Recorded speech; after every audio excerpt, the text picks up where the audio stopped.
zanin hi August nili sang ni le som ni pakhat ania zandar kwa bel sheta Bible study kan nei zo to a tu na hian zo na le chan nen kan chun zom no na pathian thushiat na konga than len na poimo em mai chu zo na le chan na hi ani ve tlat maya ei secular class kan ti khovela sikul a po hianin ni student tha chu zo na zo pe hi an ti thina thil hriat thiam lo chu zo pe khan kan hre mei ani zo pe si lova hre omang taka thureng kha chu thiam lo khan kanom kum tlan maya atop exam result ta khanin kan thiam le thiam lo kha chu lang tho tho ani chu wangin ke ri poi kan zawai mai hianin final exam hi kan lam ha chon do na chu chatuan lalram exam pathian ro rel na ani atu man kan pum pel don lova ka man lo ti khom thei don lo ani chu wangin chumi ta na kan in puah cha nan chuan tu na hian kan sian lo na lai te kan mutan na lai te I khang te kha I practical level ani emo theological zo na ni emo pathian thu kai noi zo na ni emo a eng hoi zong po khanin a ling vekani ti kha kan sei du ani e ole zo na le chan na hun ilo mang chanang o zona pahnih nei emaw ama sa zawk hi hebrai bungruk chang khat le chang hnih thu hi nia maw ka chiar lo menga signal hi ka duanga ka nei that tok lo wangin hebrai bungruk chang khat le chang hnih thu hi nia maw chuan a pahnih na chuanin I mizo te hi I Israel kan ni te pu ama in kan lo zir to a amiro chu thu soi tu tam tak te hianin I zentel kan ni thu hi an soi le thina hei hi I kan nge kan hria chian tok lo wange nianga I hemi Israel kan ni tia hianin I kan pom lo nge nianga I ka thin ni chu mi chu ole tu nei zo na a ma sa zok phei hi chu zo na lok tak ania lok tak ka ti na chan chu Christian thurin lungphum parukte ania kan chiar chuak nge hebrai bungruk chang khat le chang ni chuti chuan Krista thubul shil to lovin puitlin lam ipanang u thil ti thi simna te pathian lamarin na te baptisma te le kut nga le mithi tho le na le chatuana ro re na kong lam zirti na te lungphum chu phum le to lovin na thi ni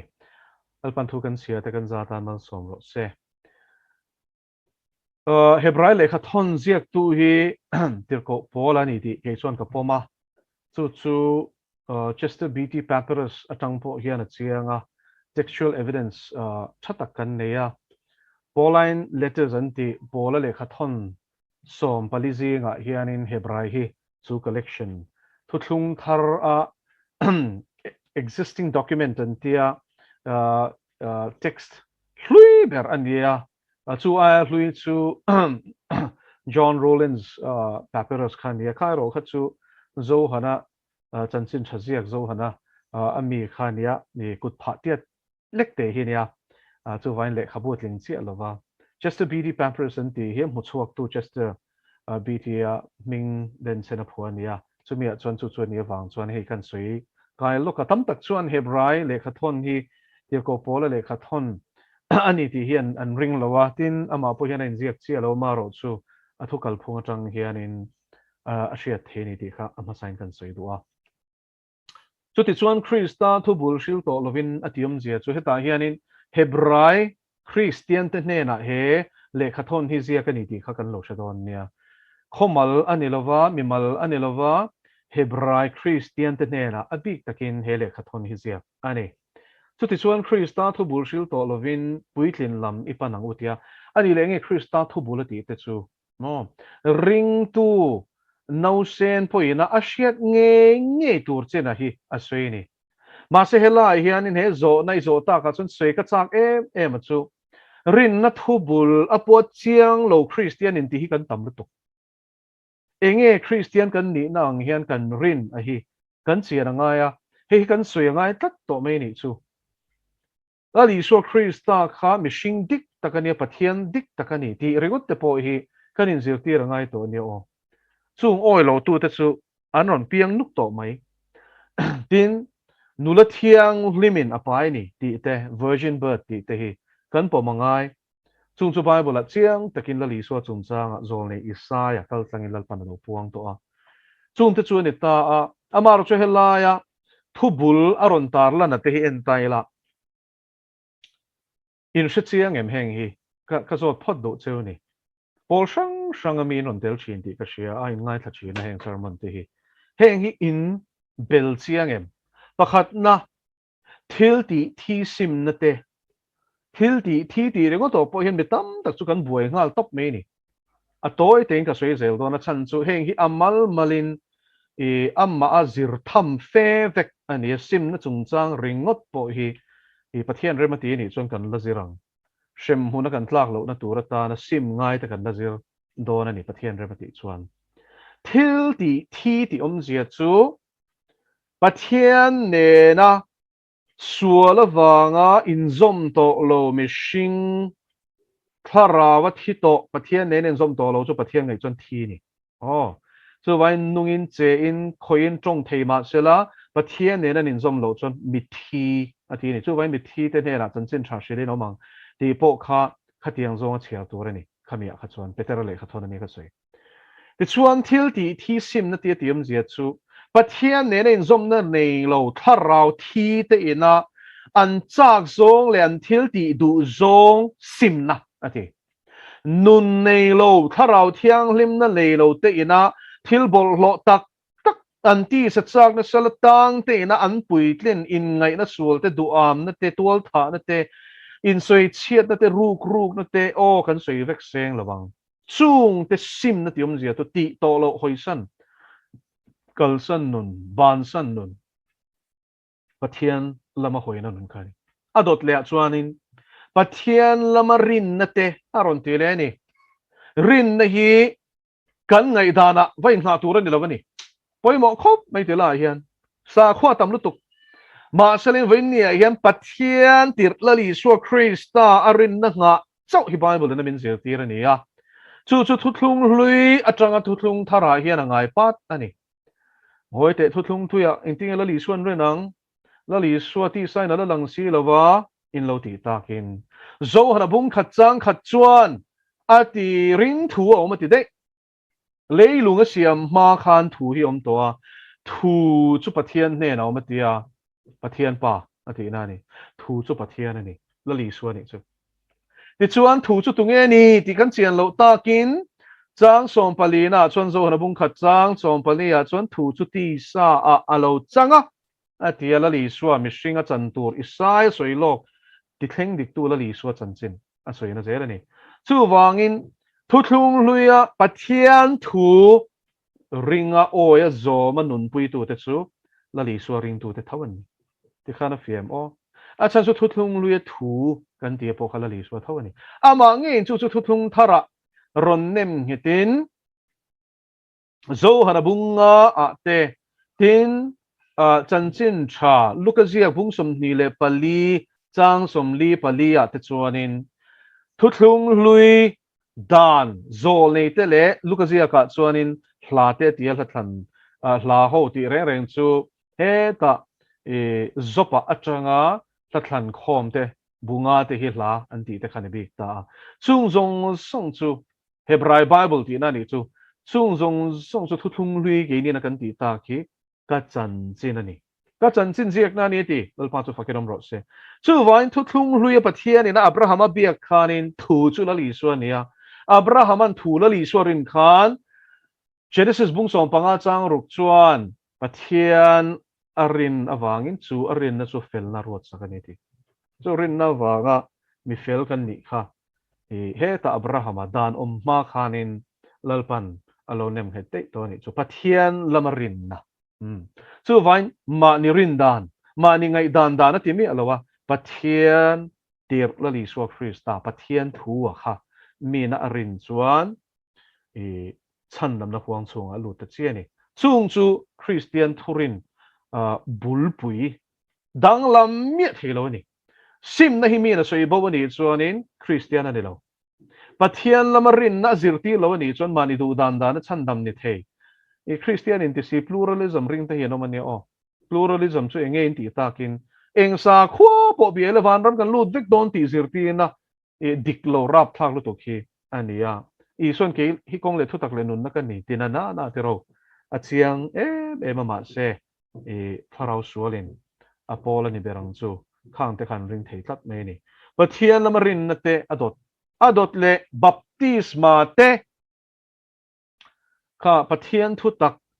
YouTube channel la khan in lo en chuanin ka YouTube channel la khan in baptisma tuya baptisma te tharau baptisma te mei baptisma chin kha chu ka soya ma selangin torna baptisma hi kala soi lo ani e chu ala omani la li suana he no hi ati fo kha e torna baptisma ni una te hi chu a khal tel to khop mai Krista torna trom puina tak tak ania chu torna baptisma chu azio ti te nge pon in nge ngati khamo e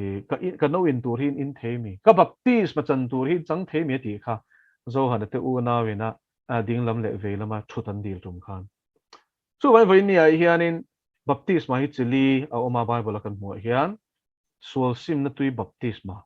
zo hanan chu Jordan luya a baptis china lali suang nge pon changa ring tu te chan tur ani chu thi na changa nun na kan lu na entir na ni a baptisma kha chan dam na ni lovin chan dam kan ni na entir na ni pon suat na ni chu kha vela a dot le chuan tharau baptisma oma tuya baptisma sual sim tak tak chuan tharau thil pe ka chang thea tharau thiang him thil ti theina thuamin om thea chu ring tu zong te chan vo ni chumi dot le chuan in ti thiang lim na baptisma mei akal tlangang mei a soi reng hian in ti thiang lim na kok zela Zakaria bung som pathum chang kuate tin e heta Jeremia bung som ni pathum chang som ni le pakuate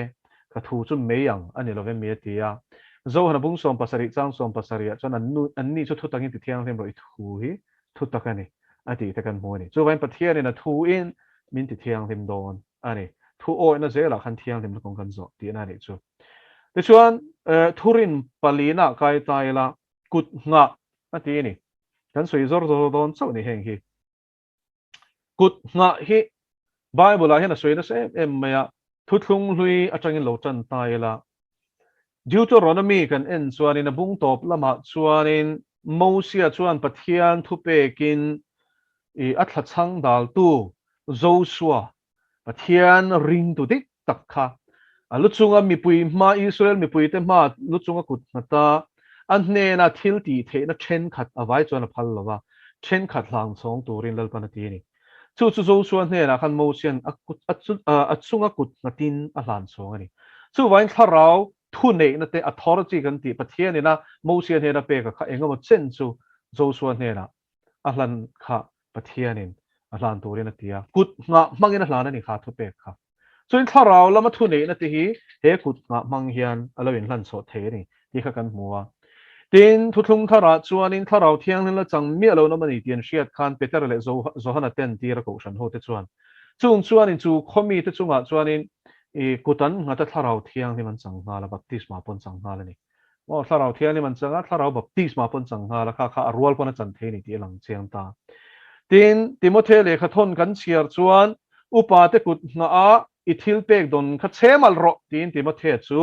tir ko polan a fui ni kha chu wen tharau thil pek te po hi he kut nga mang hian a hlan chon the ni chumi awang tak chuan Timothy le kha thon e pakhat na bunga chang som ni pania chuanin kut nga thu chu ati le bokani a chan chu mina zong chu kut i nga a kha thil pek khai lo hlan chon ri mota pathian lamari lu dik taka put si lo chuanin i mo phorna sang to mo kha thil pe ka kha du da takin mo lo mang ta sela pathian ming soi chetu lo ne ta sela a ngat tu mo phorna kha ani na cheno mani so in kut ngat thut su ati ne tin enga nge an suala itel ve na ti chu poi mo lu tuk ta tin an ma ni atang pon thil don let thei boka tharau sol thlengin chu kut nga hi film khurangai ni to na hei shiak thi kan ti mi le fakte te hun lai ron lar ta em khami ma dai to khanin ni Benny Hinn te Catherine Coleman te khang ho kha khan an no changa chu I ka zo ta ni voi khat chulal pa ne na hian a chan chu mission field a hian hi chung chang hi zo na ka tok ta thlat mai a min pathian che bayan buk chuan in a bok khop zong in an che bayan buk kan thin sia nga tinge he rong bol na hian nga tinge thal zong hian an tluk thlat ta chuan in zo hana khan chiang tekin kan hmuwa la li suan man tur ron kal te khala li suan ke ma hi lo ma ti khanin I an back door min in an tu thoi mai ni khang ho kha I chu pathian tharau thiang lim anointing ama shiak thi na na sat tu wang ani bok ta a ama lo che ta hianin hei hi kut na rong bol na ni ti khatharau thiang lim fia takin min pe ni chu wang khoi thuk lo ti to lo la kut na rong bol na ni shiak thi te point te thei ole kut nga kan du tok leng mi thi tho le na aron soi le ta ni mi thi tho le nei bible kan en chon bi takin daniel abung som pani ni zana kan zir ho tak te chang khata changa chang li khalo en tawla mi fel chu an thowanga an thom ha sang ti chuan mi suak sual te po an tho le don ani he kan le tak sa nge hilal pan ro rel ania a hu hover ro min rel sakuna kha kha lo ngai pol lo ula e ni zana zo na le chan na kan chan ta kang khan mi an thi ve le hian pathian in an chung thu rel nga la van ram emoshem mun an pan nga la ni mi thi chol lai lok na mun a om lo ti chuan I chu tiang alal pa in a ro a rel sak nuwa chuanin a hu hover ro min rel sak hun hi thleng le don ani I chun chu mi thi tho le na I zo le hero rel ni kal company chu ti chuan mi thi tho le na mas saber mas roi tu chu lal I suwa le a ruwa la thu thlung lui mi thiang nim enga mo zat thowa khothiang lim Jerusalema mi thiang mi tam tak ne in lar te kha an ni chung te chu tho le taksa la li so taksang chang le in van thum na van ram kan ti a khian an chho to ni chung chu tho le nam ha shruai ati korin le khathon pakhat na bung som panga chang som ni le pa ni tha a soi te kha an ni ta ni chu ti chuan chu ta chuan kan shet le tur chu chung tho le nam ha shruai chu la li suwa mi thi sing a ta thi le to lo tur tho ma sa ber ni mi thi tho pa ngai nen hian hei hi adang lam ti khalo she le ta la hei hi chu thi le to lo tur cha to na ta na an taksa ro puina taksa thuama om to te ti ko polan korin thon khat bung som panga chang som nga pani thla soyang khanin he troi thei hian troi thei lo na sinanga ti he tuna le taksa hi chu a troi thei ni tro vai vota tanga siamania an sialal pana do alo ta chola wang khan chuan vai vota ki le don ani chu chu troi thei ati na ni ma selin troi thei lo vin lal pana la thak don lal pa chu fakiram lo se lali swai tu na hian tho le taksa troi thei lo taksa puin a tho le apa ding lama thu ti kha kan lo she don nia ti chuan he tho le na mi thi tho le nei amha sabera chuan lali swal le a ruala tho te khan nia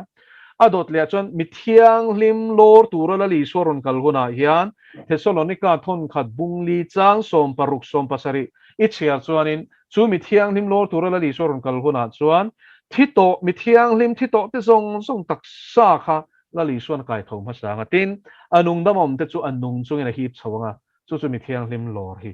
ani ti chuan chu mi thiang lim lor chu chan dam na fam kim ring tu te na kan chan hun tur chu ni chu wain thu puana chuan chu tho le na phasa tel te chuan enga tho le a lo ti hian ani a chan chu he tho le na phasa hianin ring tu te chau an tel don ani ring lo tu ten la tho don lo ani le ring lo tu te hi ti kang en tho ve leng kum sang ro rel to pa lal thut pha wa ro rel nan pha chon huna lal pan e tui fin riata no an ruang troi to zong song kha kai tho sak nga ma se ro pi na taksa ne don lo ro pi don lo khop me he taksa hi chu e chuan an mitel ani chuan delang ang khan ke bai ni chuan bayang ang khan ani chu ti chuan an tharau she all shem huna om po khanin a release takanga pathian lal thut pha wa ro rel na ma a in lanin ro rel sakena no mang chu chu thupon bung som nia a in zia phani chu chu mi thi tho le na chung chang chu nia ro rel na po hi chi thu me na thleng do na ka soi thuak thuak chawanga to na pakhat na chon ro rel na masa ber chu bema ro rel na nia krista ro rel na thut pha ro rel na ti in korinthon ni bunga chang soma le King James version in chuanin rom bung som pali chang soma po khanen zia kani chu ta chuan Krista la li so Krista nge na ko than te chunga hian ro rel chan do na tin peter thon khat bungli chang som pasaria chuanin ro rel na chu pathian chung te e amami te a in chan don ko than te in chan don ani chu ti chuan chu ta chuanin ama a lanin kan omanga hei hi vanram kai le kai lo lam ne lovin lo man chung chang ani don ani lo man chang turin an changanga pathian mitlung lo rong bol na chu kang 5 fekanga chung te chuanin man chang lo ma se vanram an kai thawang hero rel na chun shem hun ta turan om lo ti khalo chiang ila ti chuan ro rel na pahni na chu hei hi mi thiang hlim lor zo chia van rama ro rel na thleng tur ani ro rel na pahni ero chu pahni na ero chu leya a thlenganga chumi chung sang chuma thai mung som ni le panga kel le beram te ro rel na krista ro puina lal chut pha ro rel na ti ve thung ani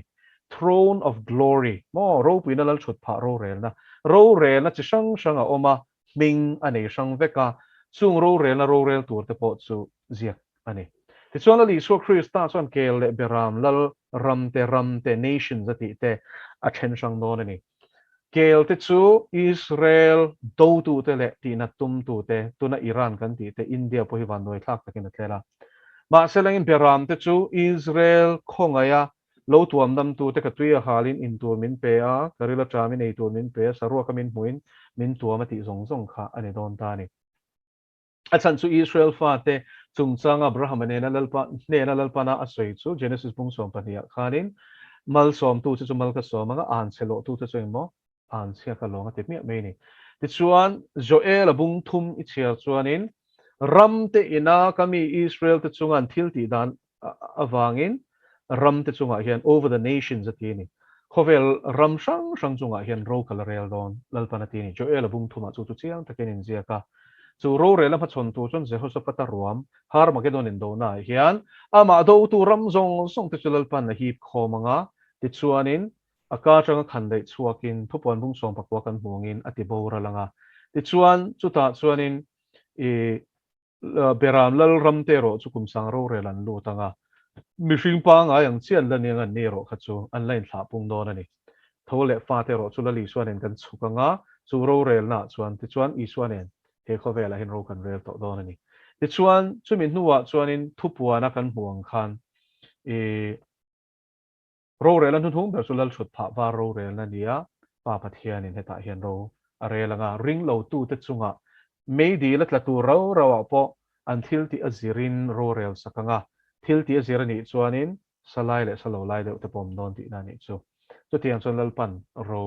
ala rel don ani ole chung chu rin na thubul te khan dia zona pani na khan lut chho tai la zona pani na chu I israel fa te kan ni itia engati mi chen khathian an pom thei lo engati an pom lo pathian ina hi asia tir ni lo chuanin pom a har khop mai ke po hian ka in puang anga zanina hian atira chuanin israel nambo kan ni ti pom tu mizo te hi kal sual muin ka mu vek e ka oilo na salut tuk ani ti kha kan in puang ma sadu ni chu wangin heng te hi lalpa ke bula ka chuta thil tam tak lalpa na min zir ti ra bai bula chang ngein tu emo thu soi wanga hi pom khani lo ti kha ka soi du boka e mi thu soi ka lor vak lova e tu ma ka ngai thangai lo chu ka te lo ma selain ka ngai thlak tur thleng hianin lalpa na rim ati lo hi chu an thu ziak po ni selan sarmon po ni sela ka ngai thla zen lo ni ti kha kan soi du a so en tu emo thu soi wanga ron phur tal lo a ron pom ta ka ni lova a thu kal tlang nge le thil tam tak lalpa na e enge bidi kan zel lai hebrai tong kan zel lai te khang kha chu e khani sermon a khan ka soi to ka soi vek to lawanga khang khan lal pan min hu fia ti rani chu vain hemi israel nambo kan ni pom le pom lo hi e hian chan nam na a su boy lem lawa chu wangin an pom lem lawa ni point thui lu tuk lo tura nga yang he chu I kha ni e ama ro chu enga tinge kan nam hilal pan pathian nam thlan te kan in tia israel lo hilal pan nam thlan nei lo ti hi lo shia ila bible kan en chuan strict biblical interpretation kan nei don ani chuan so min zong chua kan ni chuan kha kan ni si lo chuan in a thu bo pel ti na ni pathian hian kan chu thia mo khalai kha so vai theological dilemma tlat me khata khan enga tinge north east state zinga po hian enga tinge zo fa te hi pathian hian in min mangai bi kan ti lo thei lo ani har na ron tlin tir na sat sia te hi tro e kha si unau te ne khai khen china sang kha zakwa parukan an don ba kha chu sang ni paruk te thap chau hi aram pum ang chuan ani ta zoram chu enge fir taka chiar pon chiar tu pakhatina harna chungchang chuina chuanin voisom pathum kan rampum ta pharnei kan dong to ni chu wain tu ma nei ni to ke ma ni hian chan chu chung zong zong thiam tur te thin thuani le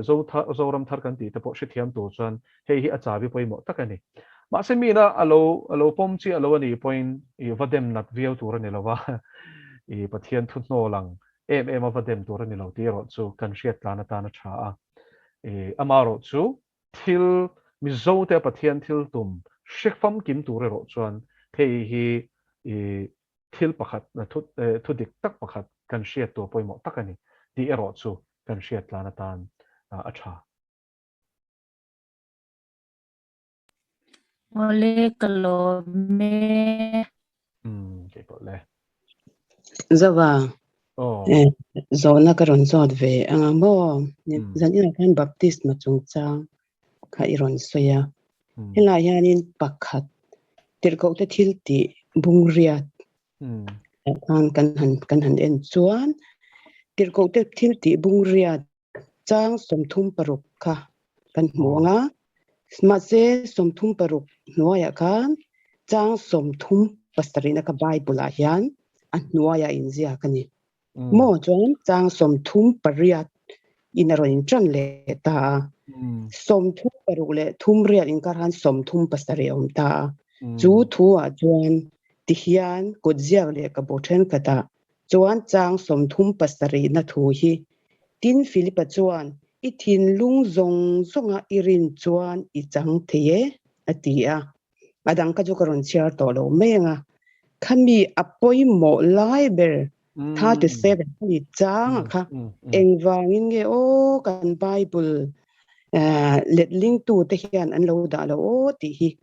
ka ngai to ta tin parallel udbiak pc biak siama le kabu khami bible akhan ani chuan aron da di kani khalai kha chu aron sia kamo khalai kha thum sare na ka ron tel ta ni ti chuan kan bible a hian hemi thu hi lo baptist kan ni awanga zu soi ni lovin I happy hi inziak chiang ta sela baptist ma hi I kan in him phum hian kan chang vek mai long mo engatinge he hi chang pui mo lai per mai hi an nuaya an da tlat o ti hi karil ru an ve me mai lai chang hi kalo ngai to thina chu chu ke zo na tam takim he lai chang hi ka zo nual to ami sang sang te na se min la chang the tlat lo me ya enge I min han chan dan tur ka se tiam chia lawa zo na pahni kan ne ya I ong sei nga chang lo lo do ni mi zo na pakhat na kan ni le I pahni na hi poi chong the na zo na pahni na chuan I he ta po hianin elo zo hana bunga chang li thu bok kha apoi mo ngai ber hi a hnuaya hian kut ziak le ka bo ti zel hi om hi poi ka ti em ma van tir I changa kha in chang thum ma in ziak ta ti ro chang li om lawanga changa om mo han en la na se hnuaya dai khan apoi mo tak deal kan bi poi mo na em me chu deal a chuan van tir ko azukala atieni azukal thina tui ati phone thin ti chuan tui lo phone huna azuang lut masaber chu engnat na po ni se an lo dam thin ani ati apoi mo lai ber me kha hnuai an da le tlat me ni kami tu kha shiat ka chak ma zan han karon zot ve ni zo na poi mo lut tuk ani ya hi poi hi zanina kan zo na lut ho poi pathian rem ruat vekani ti te chiang chho zai ring ka hria a ole setana hian ko shan ti ching pen atumna hianin nia Roman Catholic chungchang chu kan soi thina ko shan suak aron din thu te Constantine kha ring to suak ring tu nga lang ma se ring mi chuang lo milem biak sim chuang mi lo thi ni thleng ani pathian bia ania chu thiam bukin ko shan mai ne lovin kan thurin lak na per kan Bible po hi alo khoi chingpen na sa khop maya chu thil mak ani love ati tu reng po ni chu wangin chung a khoi chingpen na ban ruwa ro chu mi hring tho amang ani tharau thiang limin Bible bu som ruk paruk ziak na turata na mi som li alo ruayang khanin mel mapa setana po hian ko randing masa early church fathers kan tia he church history a chuanin a khoi chingpen tu ming phei chu lar viawa church history zir to phot chuan a ming hi an hreng ngei dona Oregon ania lo chin chia ta la he pa hi thiam na lama chuan Greek tong te Hebrai tong te Latin tong te ne so lutuk mi thiam chung chuang ani i thiam na lama chuan tin i ko ran ding tir a po khanin a thu soi hian lu khong aneya amaro chu gnostic zirtir na akha alo pom ruki omaya ti chuanin chu gnostic zirtir na chu i heta entina tuna TMEF zirtir na rongka yang hi alo ni ta a ti chuanin shiat na or em lai kha alo ni ta ni chu ta chuan i mishing lam chan lam chia nang zirtir na kha alo ni bok ta a ti chuan material thil reng reng chu ngai nep na lampang zirtir na khanita a chu mi zirtir na pom ani awang chuanin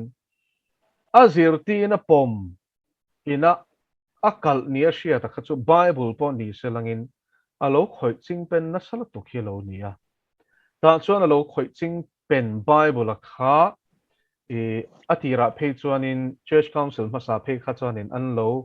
ban ani chu an lo ene tun lai tong kam takin an lo phuar ani chu man lo tur ti khanin ama chu hun local zela mel ma pa se tan hitlo mai bik lova 20th century kan ti kumzabiliam ta tir lama khanin hey text chi sang sang om veta ni thutung thara hian abik takin tuna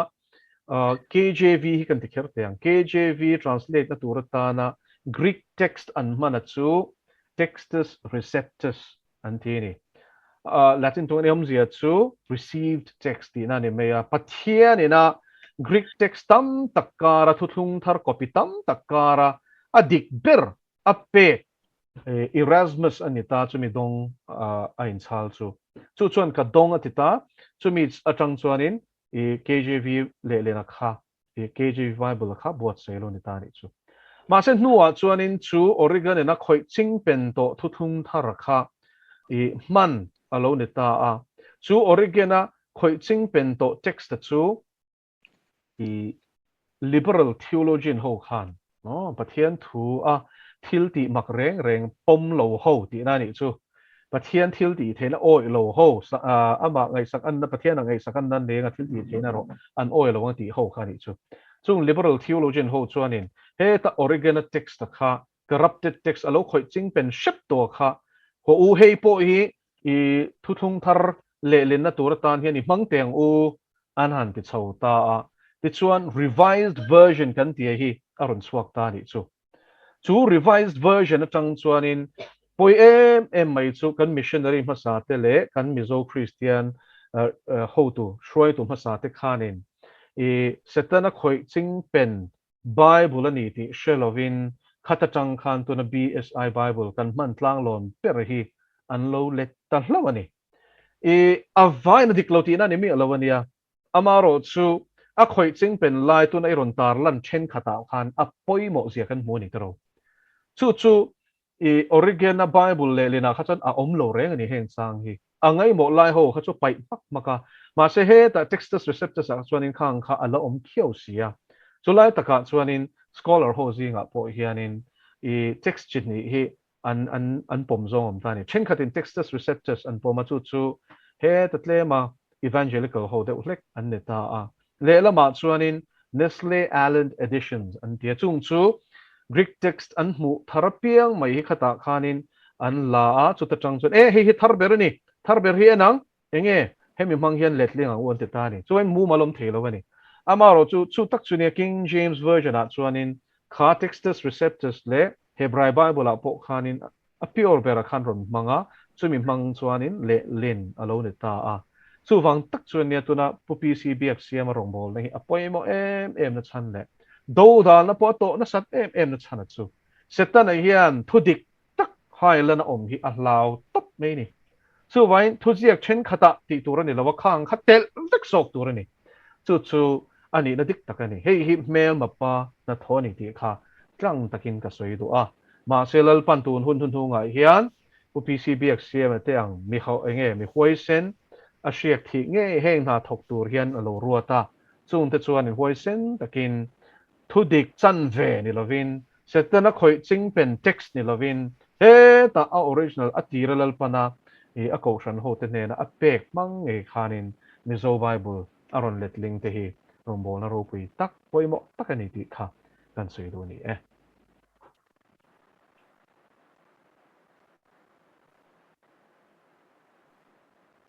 a pm o te khan phía em ta đó mới ole ki pot le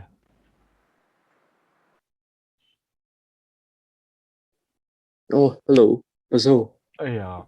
pa zod ve ole zona pani kan emo mm masabera chuanin hei muslim ho hianin an end times prophecy vela hianin hei messianic figure ang do hian nei ve ta enge dajjal an ti nge moni ka he chiang to lo ta mo chu hei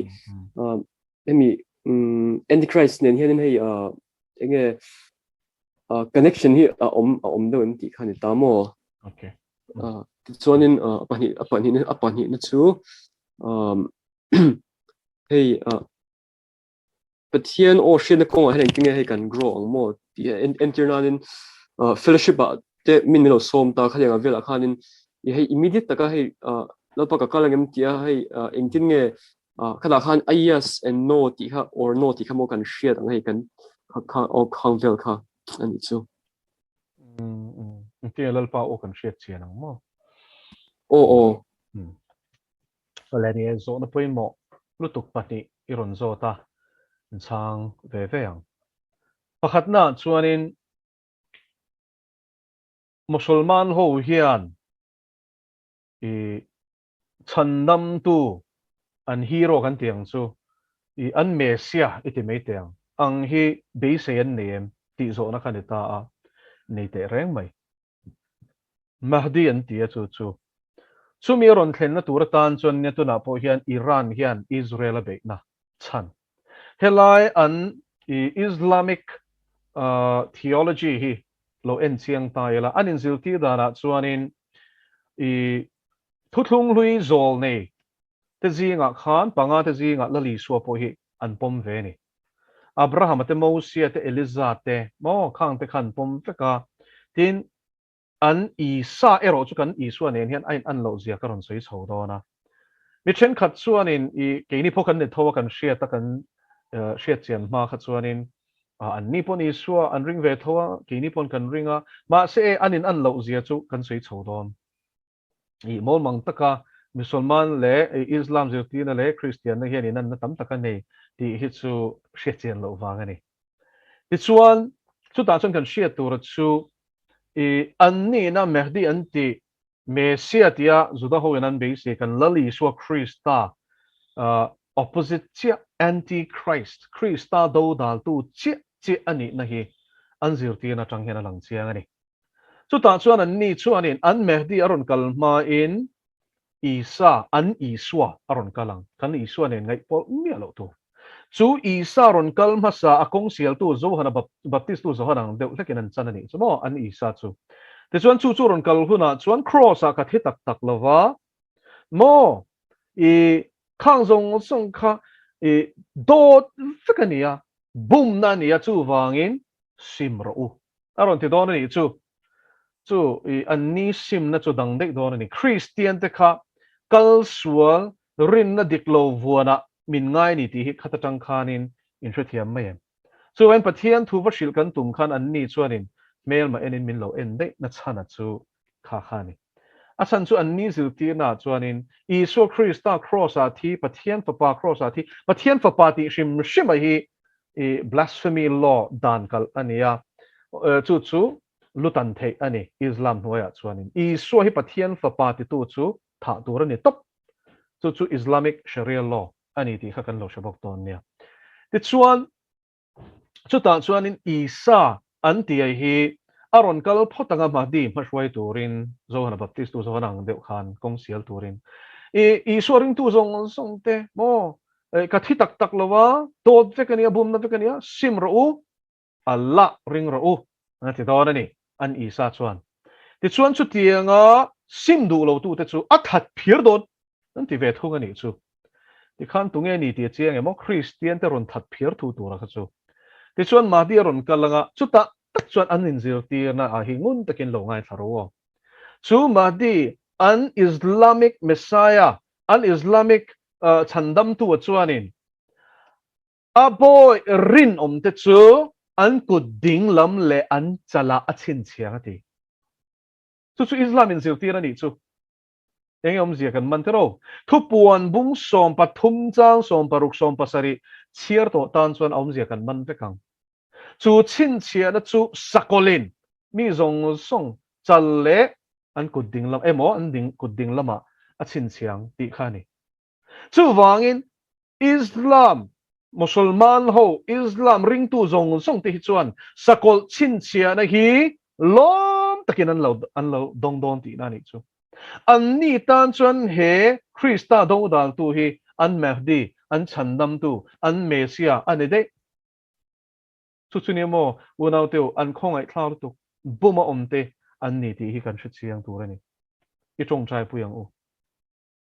pathian na mangai Musulman ho hi ma se Islam ero chu rampoi zir ti na ni ti hi I chiang palang u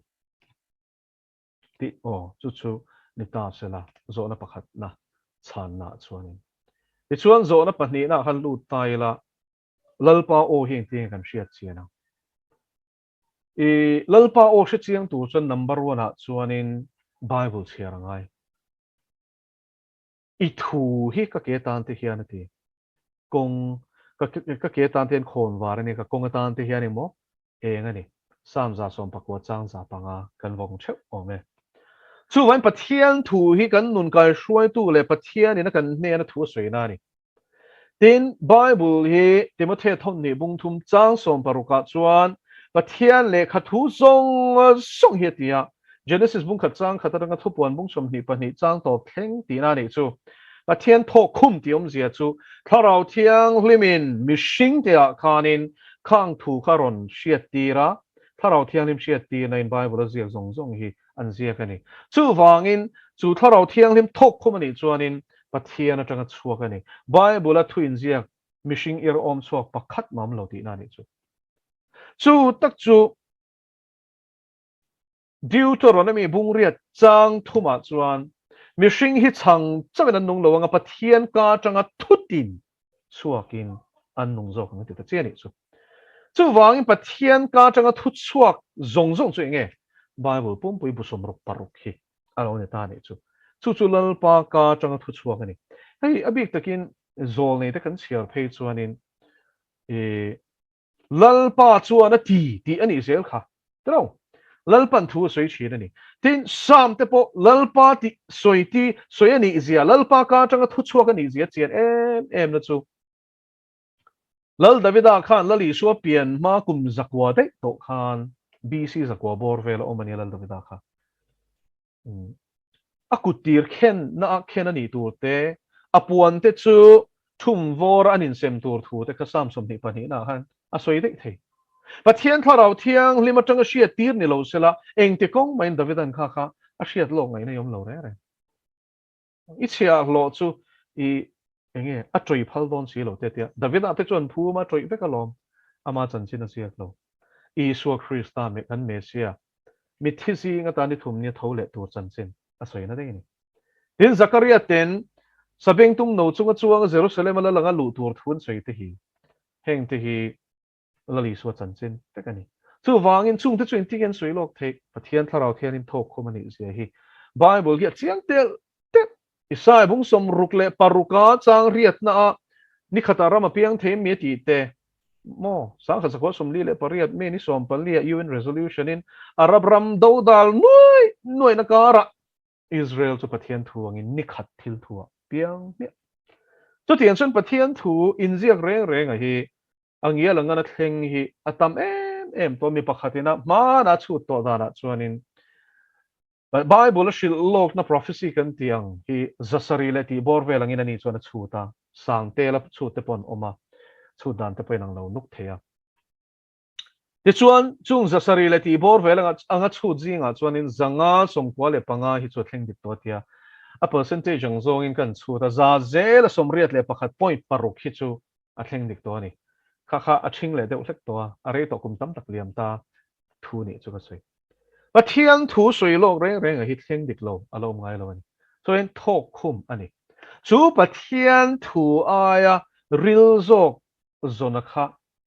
a chu lo khop mai pathian thu hi pathian in min biak na a o chu ni ti hi i she photang o so in lalpa o she tur chuan he bible hi voi engemaw zat chia chhok phat ro lalpa thu soi ro i chia ron ka ngai thla e ti chungin han chia te tharau thiang limin chu thu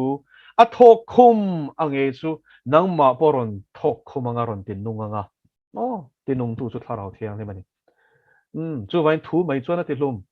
thu ringot chu kan zuk chia ra zum kan tuma tharau thiang lim nei si lo chu kan zom le thei si lo te ro sual ngai khan kan sual le du lo chung chungin sual bok kan ti le ma se tharau thiang lim mi na ni to chuan he thu hi ma khan anung em to mai ni chu ta chuan chu thu mi na chia ra a thu ziak a hriat thiam chin chin chu a zom zel a thu oina kal zel ani chuan pathian in chu mi chu mi piang thar dik tak chu a benge nge ni chu ta chuan a tira chuanin piang hlim te kan nia wangin kan pa o hi zoi te kan hre thin mi piang thar to ini chuanin chu chu i hre thiam ang ro pathian du lo zong thil han ti don te nang ma hian o zoi te a zoya a chan chu mi zia hi atlom ma kan pathian chu la li so ni ti ti thun huai ro tak le ril ruin ngai tlo takhani hi ti khatro ma thai bung som pakhat chang som ni pakwa chu tiang ani awang chuanin a o aron chong po hianin ami zia hi lang ani satana ve thung ero chu aron chong phora a chak zok hi ningeng a o hi ma se aron rin vial wang khanin pathian o moti ringot lo tu ti chuan o zoite kha Jeremiah ne na po lalpa o chu ingang nge thonga leivira lalpa lo mei puya lalpa lo dir hinga lalpa lo ti chuan to pa chuan o zoite o still small voice ati chu chui thin lunga aron ringeng ti su ti hiron redona ni chu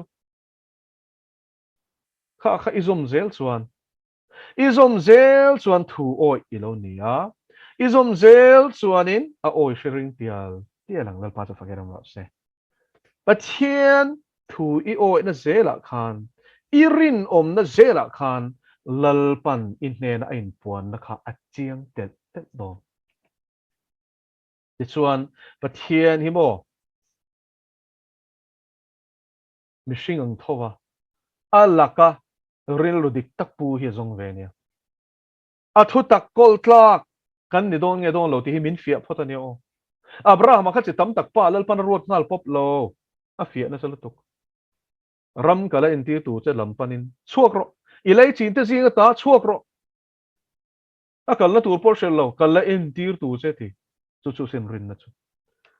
ma se abraham an pathian rin na chu a che chhuat na chi a thu na chi khana lang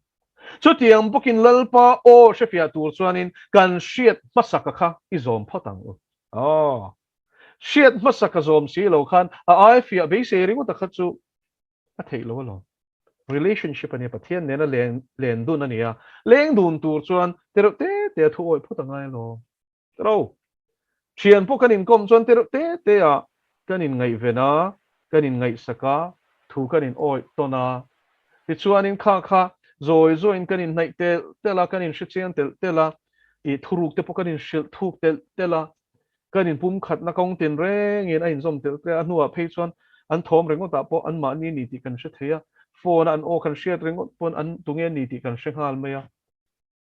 chút tiếng chuan in riết chiên om chiên ang hian lalpa o sẽ chiang tu chuan in te rin om je la kha phoi ma riết chin a kha mo zom zel ro so min nuwa chuan a o chu fia le zuan in lalpan a riết thi don chini bây giờ là rõ thêm o la zo the pakhat i cái rõ tu zona pani cái này mà pakhat chuanin demon poses kan tiang chi hi hei a thena chuan lang chua ko ma se thena i zo du hi tu nei zo tur hi mo i ngai poi mo zo kan dem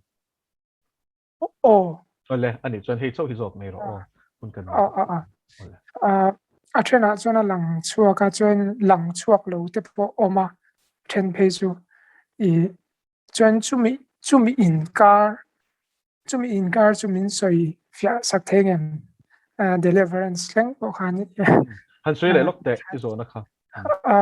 demon poses imo chen khati chu lang chuak chiang de lang chuak hi oma chuan chen khat vele ro chu hei in thup thiam deuh hi in thup deuh hian om vele thungta hemi in car hi min soi zam sak thei chuan deliverance vel leng po khan mo alom via wang ole nie ram huai po hi ze sang thil ti the na po in chen lo tak an nia chung te chu rank sipaya laldan in dotang chia ne an ni ti kan hua FSC bung ruk chang som pania khan chia takin in chia ka kan buan te ti sa le thisan ni lawal lal le thuni na tele he thim chung ro re tu tele van huna tharau swal om ho te ati ni lal nan sang bera thune na te nan dota thim chung ro re tu tele van huna tharau swal om ho te khatiang zel khan van huna tharau swal om ho te ero khachu sipai lumum kan tiang khan ta ni chu te chuan enga tinge ram huai hian mi ko chu an lu chil chen ti ta ela lali su chuan in mi ko chu nga tang ram huai no chwa chung chang a khan chu chu sei fia thaler mun rowa ava ka ti ni kamo chan chen thama thai sia ka khan so na reng an nei lo ti hi hriat tur ani thu thong lui lam kan en chuan mi suak sual tan chol na reng a om lo ati ni lalpan chu wangin setan le ho te pathian lakan hel tang hianin chol na reng an nei lawa an va ka mishing taksa an zuk lu chil hian enga mo chena kha nun chol lo atang khanin ha chol hlen na chu ni chuang lawa amaro chu relief kan tiang kha mo chok zan na kha an dong ve thina chu mai po ni lovin mishing ko chuan lu chana hi omani pathian do tlak an nia wangin sakei bak nei ai thei tu zonga phi ruai ru chu ru tu le ti hlum tu le ti chetu lo chona ron kal lo tiang khanin chu ram huai te chon mishing ko chunga hian lu an chak zek sek ma chana chu thil tum pakhat chian neya an pu setan thu oi ania chu an pu chuanin mishing te hi min ho ema min tha phiar hi adu berania tun huna kan thil ton mek te po hi an ha thoni ti kha a chiang ani taro ami zia tang hian a chiang ani tira tanga tul that ani ti la li suan zo hana bung ria ta khan chu wen ram huai te mi ko chunga ti reng hian ruturin an sel na te an hlim na te mi te ne na in lai chi na te mo entiran nuwa khan lut ta sela pa ne na in i hial ring tur khanin a chok tho don ani chu fa te la ka thin che tur ten a tok chok tho don ani chu khuat nei tur ten a chok tho don ani chu mo chu tiang chuan that chiat na te na ma khan kong sang ri lo chepui pui te ram tu ti rang chu tiang chuan ru ti chuan to pa chuan ti hlum chu kan hu chian mai chu zute skario ta ko chunga po khan inga tinge setan lu the kan ti chuanin ru ka ru char lo thil sual ti char vain kong in hong zau maya chu kong ka mang chuan setan khan lu thoi maya no lali suan ti tu vati ro ti khana chunga lu ta chuan tang ka som thumin lali suwa alal pa kum thuma zui kha ashal ta a chan chu ma pon lo shal dei to sum mangin shal dei to sum le pathian rong in bol kap thelo lali suan zir ti lai te khan zu dei skaro to panangai thate ka lom ma se sim du chuang lo sol sim lo poizia chu dei skaro no na chang hian chiang ma se rutur ti ba ka khan ti hlum tur ti kha zodes karo ta hian chiang em ani ashala ain chira tangka som thuma pelet le a pui thiam ten hena ma se so to lawa ngai dam na ta nom to lawa thi na khop sual bible ne ti kha khoi tlat to a ti chuan ain ok lum ta ni tro enge top na chu mai ni ok lum ti khana fia tro thi nan thlen ani tin vok ko chung luan dil po khanin vok kha ti fin ria da khanin an lu pui ta a an thivek vok kha chen ram huai nan thlen na chu thi na hi ni ti na top chu chatuan boral na shem muna min nu lu hian thil tu mani chu wangin ram huai chung chang kan sia tu chian chu an mission hi ni chumi tan chuanin e an zia hian ron ti langhal pup pup lem lo an alo ti la amaro chu ta tak chon kan ka soi du chu eng huna hian ngen zia ron lan chin pathian tharau thiang lim lal na huna chuanin anom hle hle thei tak lo marka bung khat kan siar chuanin lali suwa kristan suna ko ka thu soi lai khanin mi ako chung ram huai om kharon mual pho ta tat mai ni lali suan ron tong ro po te lo ram huai pa pai pui po ni lo pathian thu soi ma se lal I suwa chen chin na lal I suwa a pathian ro pui na pathian a khalai muna lali suwa ka pathian ni a chen chin na salu tu kha ram huai kha mi ko chung om kha a mual pho ta tat mai ni so mi ma zong chuan a pai ring ti na ni kha pa khan ma se a in lar ngai lo ti na ni chu vai na ma poi na in shelo a bulom te pon in shelo ma se lal I suwa om na hmuna kha chuan a mual pho lo the lo wa da chuan a ron chong chuak ta tunge ni ka sia pathian fa pai ni ti te kha ron soya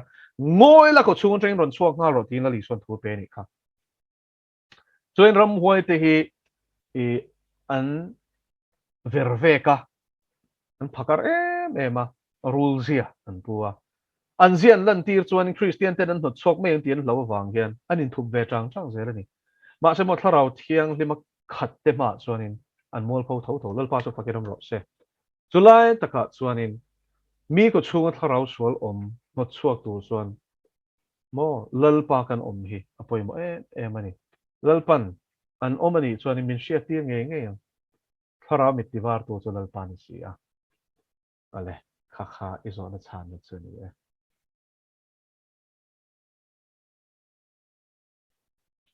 politikan zanina kan zo na le chan na hun chu kan khai khom to mai anga zo na zo chak tak tak te point lo omang maro chu pathian remati chuan zan danga te kan chun jam don nia lal pana thu kan ti ri te kan za ta man min som sak se